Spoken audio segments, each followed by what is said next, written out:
자, 언어논리 해설 강의 시작하도록 하겠습니다. 내용적으로는 많이 어렵진 않기 때문에 이 문제들 여러분들이 힘들어했을 것 같진 않아요.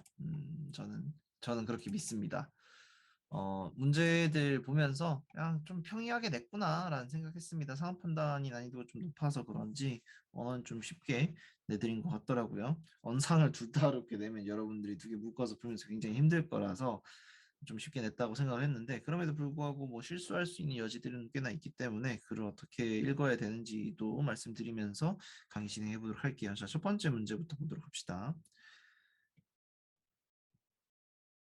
자, 다음 글에서 알 수 있는 것은 이고요. 금이 발견되기 전까지 최고의 보석이었던 옥은 금이 발견되면서 차츰 귀금속에게 내려졌지만 여전히 보석으로 사랑받았다. 자, 이 문장을 보고 우리가 생각해야 되는 건 뭐냐? 우리는 이게 소재가 옥이다라는 건 알 수 있고, 그 다음에 옥이 어떤 방식으로 사랑받았는지에 대해서도 이제 고민을 해야 될 거고요. 그 다음에 또 뭐가 중요한 게 있어요?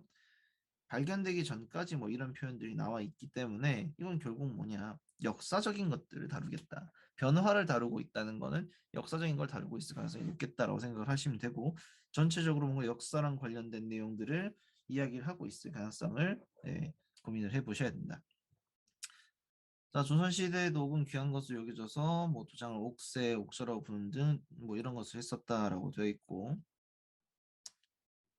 그 다음에 여기서 이 조선시대에 어떻게 사용되는지 나와 있고요. 그 다음에 두 번째에서는 경국대전에서 경봉장애라는 곳에서 관리하던 옥을 다룬 기술자들을 규정을 했다라고 합니다. 그러면 이 기술자의 정원을 정해놨다, 그리고 옥산지 여러 곳이 나타난다라는 거는 이게 법으로 뭔가를 정해놨다는 거니까 법과 관련된 거 나오면 봐야 될 것 같고요.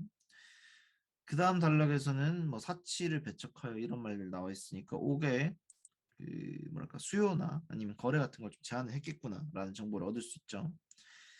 그다음에 명나라의 곡물이었다라는 말 여기 하나 체크를 해두시면 되고, 지금 제가 체크한 키워드만 잘 따라가셔도 선지에서 올라가시는데 전혀 문제가 없을 거예요.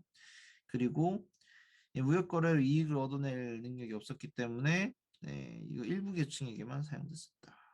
제한적으로 생산됐고 일부 계층에서만 사용됐다. 이런 말들이 들어가 있습니다. 그냥 그게 다예요. 그게 끝입니다. 이 내용이 뭔가 복잡해 보이거나 뭔가 암기를 해야 될 게 많아 보인다거나 그렇게 생각하실 필요가 전혀 없어요. 제가 지금 체크한 부분만 잘 봐두시고 단락만 잘 나눠두시면 선지에서 올라가는 건 전혀 문제가 없어요. 자, 첫 번째, 한반도에서 금이 발견되자 옥은 보석으로서 더 이상 사랑받지 못했다. 이거 어디 나오는 거예요? 1문단에 나오는 거죠. 1문단 보시면 뭐라고 돼 있어요? 최고의 보석이었던 옥은 차츰 최고의 자리를 내어줬지만 여전히 사랑받았다. 1번 당연히 틀린 선지겠죠. 두 번째, 조선에서 생산되는 옥의 국내 소비량이 해외 소비량보다 적었다. 최대 소비처는 여기 나오죠? 마지막 문단에 나오니까 더 적은 게 맞다. 2번, 여기서 끝나야 돼요. 3번 보면 조금 헷갈리는데 옥을 제한 없이 사용할 수 있었다 돼 있죠? 신분이 높으면 좀 더 편하게 할 수 있었던 게 맞냐? 라고 돼 있는데 신분이 낮으면 함부로 사치할 수 없었다 돼 있으니까 신분이 높으면 사치를 할 가능성이 있다라는 건 알 수 있어요. 그렇다고 해서 제한적으로 쓸 수 없었던 것은 아니다. 그러니까 마음대로 쓸 수 있었던 것은 아니다. 왜냐하면 왕실을 중심으로 한 특히 극히 일부 계층에서만 쓸 수 있었기 때문에 이렇게 해서 한번 지워주시면 되고요. 4번에서 조선은 명으로의 조공품 양이 늘어날 것을 우려해서 옥 채굴을 중단했다라고 되어 있는데 그런 건 아니죠. 네. 캐내어 달라고 요구를 한다고 해도 음, 더 채굴을 한 것도 아니고 그거 외에도 백성의 고통이 크기 때문에 그런 부분에 있어서 제한은 했습니다. 제한은 했지만 이 채굴을 중단한 적은 없다고 돼 있어요. 네, 그래서 4번도 중단했다는 표현은 틀렸다. 전국의 옥기술자가 아니죠. 제 법 나오면 어디 보랬어요? 이쪽 보라고 했어요. 또 위에도 있었죠. 위에도 있었죠. 이때 봤을 때 상의원에 소속된 기술자의 정원은 10명이 맞지만 다른 곳에서도 옥산지들이 있다라고 했기 때문에 10명 이상이 있을 가능성 충분히 고민할 수가 있겠다. 5번은 그런 이유로 지워준다. 2번 문제는 크게 문제 없으니까 2번, 3번, 4번 다 쉬운 문제고요. 5번 문제도 그렇게 어려울 건 아닌 것 같은데 일단은 다른 거 할 게 없으면 보도록 할게요. 6번 보겠습니다. 다음 글에 대한 분석으로 적절한 것만을 보기 위해서 모두 고르면 돼 있고 이거는 굉장히 형식 논리적인 걸 다루고 있다. 다루고 있죠. 명제가 과학적 명제라면 그러한 명제는 원리상 반증 가능성이 있다. 반증 가능성이 있으면 실제 과학은 반증 가능성이 없다. 자, 그럼 명제가 과학적 명제면 결국 실제 과학에선 반증 가능성이 없다가 되고 실제 과학에서 반증 가능성이 있으면 명제는 과학적 명제가 아니다가 되겠죠. 가 나랑 관련돼서는 지금 제가 말한 게 전부 다예요. 자, 다시 한 번 더 뭐야? 얘를 3단 문법으로 PQR이라고 했다면 P이면 Q고 Q이면 R이고 P이면 R이다가 나오니까 이 P이면 R에 대해서 대우 취한 거를 물어볼 가능성이 높겠다. 그러면 실제 과학에서 반증 가능성이 있으면 명제가 과학적 명제가 아니다 라는 게 나올 수 있다. 이런 걸 찾아야 될 거고 그런 선지가 있는지 봐야 되는데 6번에서 과학적 명제는 실제 과학에선 반증 가능성이 없다. 아니 P면 R이다 적혀 있네요. 요거 그냥 뭐 바로 뽑아낼 수가 있을 것 같아요. 기억 맞는 말이다라고 하면 되겠다. 그 다음에 가다를 통해서 실제 과학에서는 과학적이지 않은 명제가 있다라는 것을 도출할 수 있다라고 되어 있는데 실제 과학에는 원리상 반증 가능성 없는 명제가 있다라는 말은 원리상 반증 가능성이 있다라는 부분이랑 서로 비교가 되는 부분이겠죠. 자, 한번 지우고 한번 얘기를 해볼게요. 이게 직접적으로 연결이 안 된다라고 생각하는 친구들이 있을 것 같아서 다시 한번 볼게요. 자, 명제가 과학적 명제라면 그런 명제는 원리상 반증 가능성이 있다라고 해서 가가 나와 있고 다에서는 원리상 실제 과학에는 반증 가능성이 없는 명제가 있다라고 돼 있어요. 자, 명제는 원리상 반증 가능성이 있다라고 한다면 과학적 명제라고 했었고 요걸 뒤집으면 어떻게 돼요? 반증 가능성이 없으면 과학적 명제가 아닌 거죠. 여기서 이 다에서는 반증 가능성이 없는 명제가 있다고 했고 이 부분을 연결시키면은 실제 과학의 과학적 명제가 아닌 것이 있다라고 말을 할 수가 있겠죠. 과학적이지 않은 명제라고 하니까 조금 헷갈리지만 과학적 명제가 아닌 것이라고 해석하시면 좀 더 편하게 니은을 지울 수가 있을 것 같아요. 맞다라고 표시를 한다는 거죠. 다음 디귿에서 가와 라를 통해서 실제 과학은 원리상 반증 가능성이 있는 명제들로만 이루어져 있다는 것을 도출할 수 있다 돼 있는데 이것도 그냥 이렇게 생각하시면 돼요. 과학적 명제면 원리상 반증 가능성이 있다랑 실제 과학은 과학적 명제들로만 이루어져 있다를 이렇게 연결시켜준다. 그러면 이것도 맞다. 쉬운 문제라서 금방 끝난 것 같습니다. 답은 5번이고요. 7번 문제 보겠습니다. 7번 문제는 이게 이제 니트 문제들 같은 데서 종종 나오는 형식인데 어, 방식이 두 가지가 있대요. 하나는 A, 하나는 B가 있다고 합니다. 그래서 A는 문서 작업을 하는 거고 B는 웹서핑을 하는 거래요. 그때 성격 유형이 X, Y, Z가 있는데 X 유형은 전부 다 A로만 하고 Y는 전부 다 B로만 하고 Z는 전부 다 A, B를 쓴대요. 근데 문제는 뭐다? 이 문장에 함정이 있다. 무슨 함정이 있어요? 가장 많이 발견되는 것은 XYZ다. 이거 뭔 소릴까? XYZ 말고 어나더도 있다는 거야. 이거 놓치면 문제 완전히 틀립니다. 자, 그래서 이 사무관 김 씨를 봤더니 김 씨는 Z 유형은 아니라고 합니다. 김 씨는 Z 유형은 아니라고 하고요. 그러면 일단 B를 쓴다는 점에서 Y 유형일 가능성은 있어 보이죠. 음. 그리고 이때 이 Y 가능성이 있다라고 했을 때 X 유형이다. 이건 절대 아니겠지.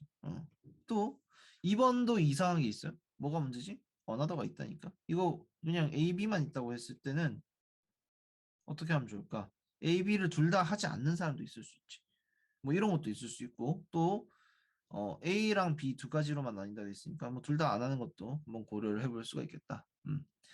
X, Y, Z 말고 새로운 특별한 유형이 있는지에 대해서도 고민을 해볼 필요가 있겠다.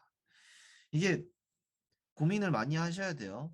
가장 많이 발견되는 거라고 했을 때 이 어너더라고 하는 거, 뭐 A라고 적어놓으면 헷갈리는 것 같은데 뭐 N 이런 유형이 있다고 했을 때 A, B 말고 다른 방식을 추가적으로 사용하는 것. 물론 여기서 사무관들이 일을 처리하는 방식이라고 했을 때뭐 A, B 두 가지만 있지만 어떤 N 유형에서도 B만 쓰는 사람이 있을 수도 있는 거지. 또는 A, B를 같이 쓰는 사람이 있을 수도 있고. 좀 말이 꼬였는데 그냥 X, Y, Z 말고 N 유형에서 서로 다른 유형에서 A, B를 쓰는 것들이 있을 수 있다. 그것만 생각하시면 돼요. 그러면 B만 가지고는 판단할 수가 없다.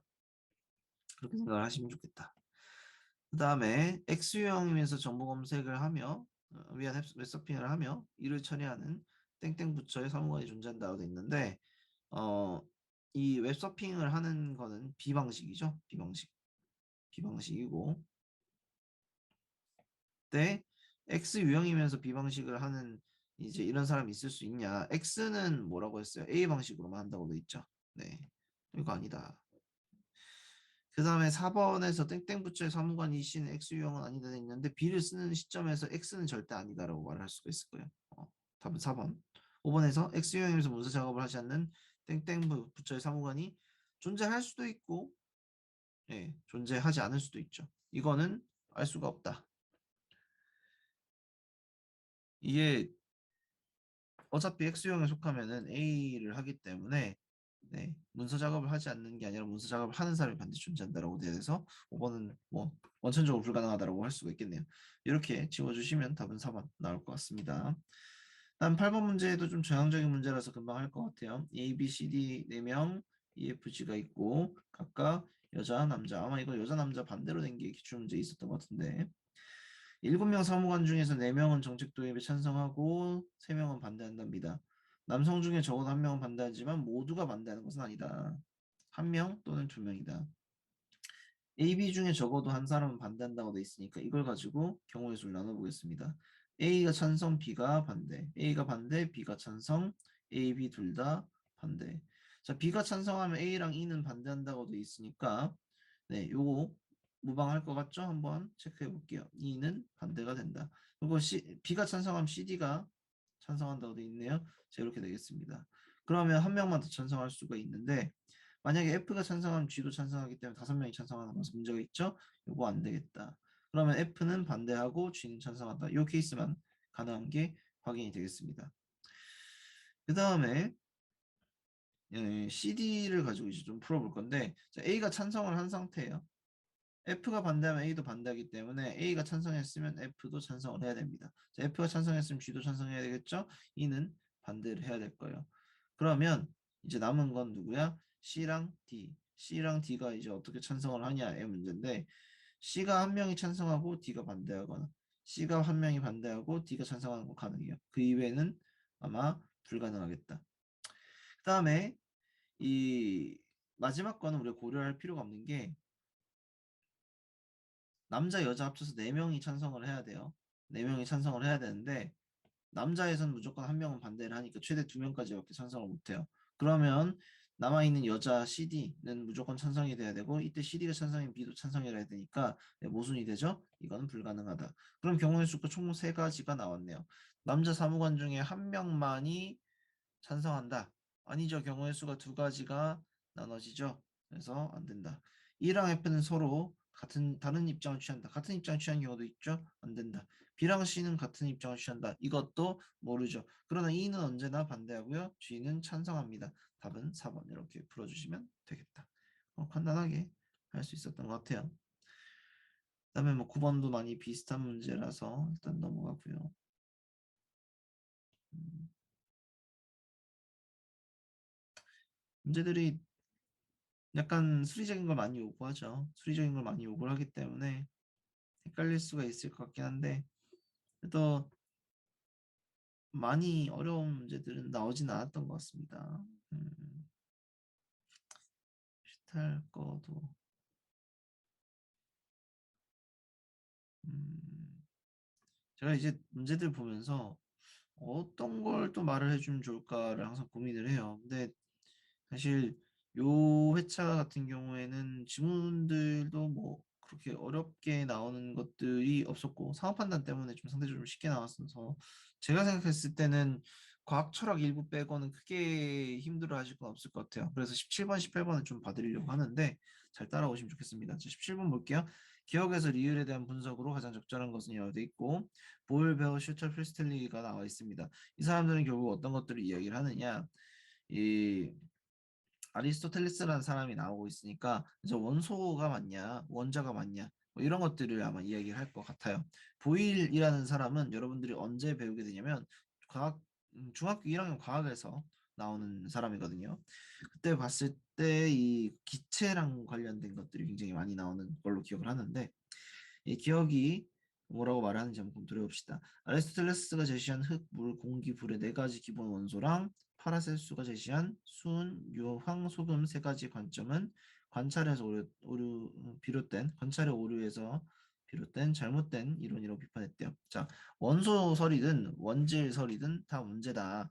기본 원소나 원질은 존재하지 않고 그냥 단순히 섞이지 않는 절대적인 원소가 존재한다고 했어요. 그래서 연금술이랑 화학 사이에 구분을 했다라고 합니다. 그냥 현대 물리학으로 치자면 약간 끈 같은 걸 가정을 했다라는 거죠. 베어라는 사람은 이제 물과 흙을 자연의 기본 원소로 봤대요. 그리고 흙을 세 가지로 나눴다고 합니다. 고정성, 그다음에 기름, 유동성에서 테라라피타, 테라핑기스, 테라메르크랄리스 이렇게 세 가지로 나눴다고 하고요. 얘네들이 뭔가 섞일 때 나온다. 그리고 물질이 연소될 때 나오는 게 테라핑기스다. 플로지스톤 같은 거라고 보시면 되겠죠. 그다음에 슈탈이라는 사람은 여기서 바로 말하는 플로지스톤이라는 걸 만들었다고 합니다. 그래서 플로지스톤이 잘 탄다 뭐 이런 말들 하고 있는데 플로지스톤이 이제 나중에 문제가 되는 게 뭐냐면 쇠 같은 경우에는 불로 태우면 무게가 늘어나요. 뭔가 빠져나가는 게 플로지스톤이라고 했는데 역으로 들러붙는다는 거지. 그러면 그건 어떻게 설명해야 될까? 뭐 음의 무게를 갖는 플로지스톤을 말을 할 수도 있고 뭐 아니면은 그 플로지스톤을 이제 산화되는 과정에서 뭔가 바뀌는 게 있다라고 생각을 할 수가 있을 건데 그런 부분을 비판을 하고 또 수정한 게 프리스틀리입니다. 프리스틀리는 플로지스톤 이론을 강력하게 지지를 하면서 문제가 있는데 이 안에서 이 탈플로지스톤 공기라는 게 존재한다라고 했다는 거예요. 자, 그러면 탈플로지스톤 뭐 이런 단어들 그리고 이 수은을 한번 가열하고 다시 가열을 하는 과정에서 원상 복구가 된다라는 이런 걸 이야기를 할 때 떠올릴 수 있는 게 뭐가 있을까? 음, 산소다 이렇게 생각하시면 좋을 것 같아요. 자, 플로지스톤은 산소를 연금술적인 관점에서 뭔가 해석한 것에 이제 해당합니다. 자, 그래서 이 1번부터 5번까지 선지를 해결할 건데요. 그 말장난 잘 보셔야 돼요. 기억에서 보일은 연금술과 화학 사이의 최초의 개념적 경계선을 그은 것으로 볼 수 있다고 되어 있어요. 이 개념을 처음 사용한 사람은 아니다.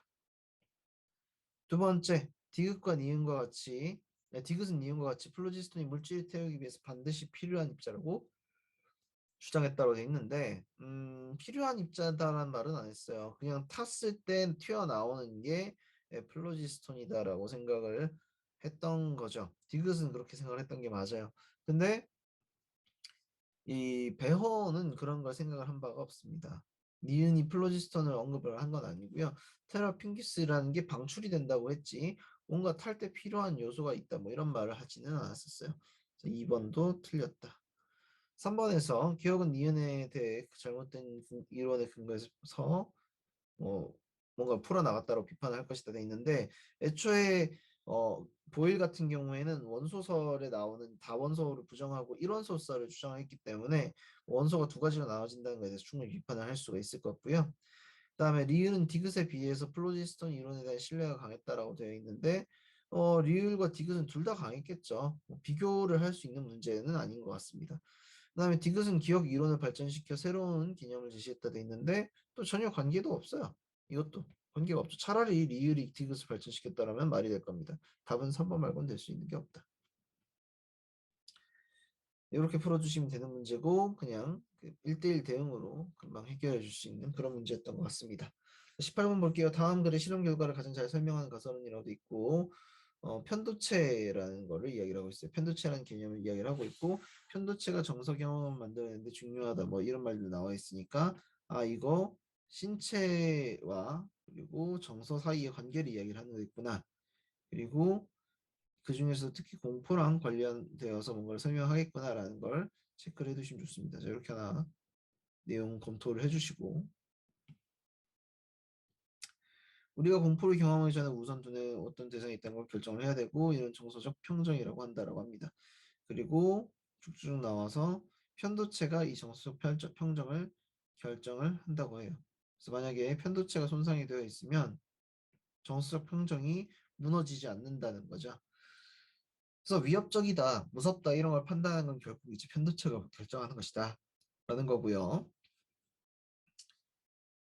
피험자들에게 눈을 고정해야 하는 점을 제시하고 공포감을 나타내는 사진과 이런 것들은 무작위로 보여주고 일종의 점화 자극 같은 걸 제시를 한 다음에 고정점의 좌우에 무작위로 40초 동안 이런 걸 제시해서 수직선인지 아닌지 이런 것들 평가를 시켰다고 합니다. 그래서 이런 공간 주파수들을 통해서 뭔가 평가를 했을 때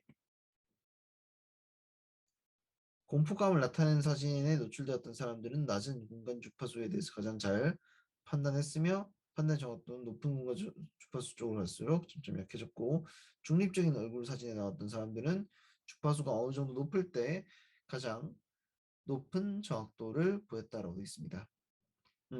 낮은 공간 주파수는 윤곽을 제공하고 높은 거는 세부적인 걸 한다고 되어 있잖아요. 그러면은 무서운 걸 봤던 사람은 세부적인 걸 회피를 하고 중립적인 걸 봤던 사람은 세부적인 걸 잘 봤다라는 거죠. 사실 무서운 것들이 보인다. 우리가 영화 같은 걸 봤을 때 좀 뭔가 무서운 장면이 나온다라고 하면은 그 영상물을 굉장히 또렷하게 쳐다보는 사람은 잘 없을 거예요. 대부분 이제 약간 막 튀어나오고 할 때 그 윤곽만 흐릿하게 보고 넘어가지 그걸 세부적으로 살펴보진 않을 거라는 거죠. 그걸 이제 그래프로서 이제 검증을 했다. 이렇게 보시면 될 것 같습니다. 그래서 18번 봤을 때 선지에서 1번 선지 보시면 수직선의 기울기를 파악하는 실험은 공포를 많이 경험한 사람일수록 쉽게 수행한다는 게 있는데 수직선이 이제 문제냐 아니면 이 그러니까 수직선의 그게 이제 정확히 서 있는 게 중요하냐, 기울어 있는지 판단하냐랑 그리고 굵게 또는 가늘게를 판단하는 거냐 이렇게 했을 때 이 대체적인 윤곽들을 다루는 것들과 그리고 세부적인 정보를 다루는 것들 이런 거 봤을 때 당연히 굵게 또는 가늘게 변화시키는 것 또는 이런 것들이 이제 더 좀 더 세부적인 거겠죠. 이게 기울기를 파악하는 실험이 어느 방향으로서 더 쉽게 수행하는지 뭐 이런 부분을 명확하게 보여주는 것 같지는 않아요. 제가 조금 말을 애매하게 한 것 같은데 음, 세밀한 정보들, 그러니까 높은 공간 주파수, 뭐 낮은 공간 주파수 이런 것들에서 어느 쪽에 좀 더 이제 그 편향이 나타났다 이건 알 수가 있지만 이 개별적인 실험이 어느 쪽에 좀 더 강력한 지표가 되는지에 대해서는 설명이 안 나와 있기 때문에 1번은 판단할 수가 없는 거라고 생각을 해주셔야 될 것 같고요. 다음 2번에서 편도체는 시각 정보를 판단하는 데 중요한 게 아니라 감정적인 걸 다루는데 중요한 실험이었다라고 했죠. 이거는 정확한 판단의 필수적인 기관이라는 걸 따지는 건 아닌 것 같다. 그다음에 평도체가 정상인 경우 비정상인 경우에 비해서 시각 정보를 정확하게 판단할 수 있는데 이 정상 여부랑 또 상관이 없죠. 그다음 네 번째에서 편도체의 발달 정도가 높을수록 높은 공간 주파수에 대한 적응 능력이 뛰어나다니 이것도 알 수가 없어요. 다섯 번째, 공포 상황에서는 사물의 세밀한 특징보다 대략적인 윤곽을 더 잘 파악한다라고 돼 있는데 공포 상황에서는 낮은 주파수를 더 잘 파악한다 돼 있으니까 윤곽을 잘 파악한다라고 보는 게 맞겠죠? 답은 5번이라고 보셔야 된다. 예를 들어서 여러분들이 뭐 케빈즈 우드 같은 영화를 봤을 때 그런 영화 끝에 가면 이제 막 공포스러운 기괴한 막 괴물 같은 것들이 엄청 많이 나온단 말이에요. 그런 걸 봤을 때 그 색감 같은 거, 피가 튀기거나 그런 것들은 여러분들이 직관적으로 볼 수 있지만 그 이외에 약간 허접한 CG 같은 부분들에 대해서는 사실 그렇게 관심을 가지지 않아요. 공포뿐만이 아니라 그 어떤 것들이라도 자극적인 것들을 볼 때는 자극적인 포인트에 좀 집중이 되지 세밀한 요소들 다 따지진 않습니다. 뭐 그런 것들을 여기서 이론적으로 잘 설명하고 있는 그런 글이었다고 보시면 될 것 같습니다. 그다음에 나머지는